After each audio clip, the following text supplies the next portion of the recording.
दोस्तों आप लोग थंबनेल को देखकर वीडियो पे क्लिक किए हैं ना, तो आप लोग पूरा देखिएगा। तो चलिए बिना टाइम वेस्ट किए हम वीडियो को अब शुरू करते हैं।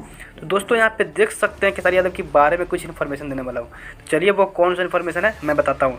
तो यहाँ पे देखिए आपके सामने दिखा रहा हूँ कुछ स्क्रीनशॉट, जो कि 14 मिनट में गाना है जो 45,000 क्रॉस कर चुका था। ये मुर्गिया तस्लीम बनी, जो कि आप लोगों को पता ही होगा कि गाना है जो हिट मेटल मतलब अभी चल रहा है। और वही इसमें लाइक की बात करें तो 33,000 भी क्रॉस कर चुका था 14,000 में, जो कि देख सकते हैं कि व्यूज़ के बराबर यहाँ पे लाइक भी मतलब चलने ही वाला है। आपको पता ही होगा, देख सकते हैं कुछ ही का फ़र्क है। बट अभी की बात करना हो तो ये गाना है जो 11 घंटा में 30 लाख व्यूज़ क्रॉस कर चुका है, और ये गाना ट्रेंडिंग नंबर 11 पे चल रहा है। आप लोग स्क्रीन पे देख सकते हैं। और वही इसमें लाइक की बात करें तो 1.8 लाख लाइक भी क्रॉस कर चुका है। सो दोस्तों उम्मीद करते हैं कि आप लोग को इन्फॉर्मेशन अच्छा लगा तो प्लीज़ वीडियो को लाइक करेंगे तो लाइक कर दें। और हाँ दोस्तों, आप सभी को 26 जनवरी गणतंत्रता दिवस की हार्दिक शुभकामनाएं।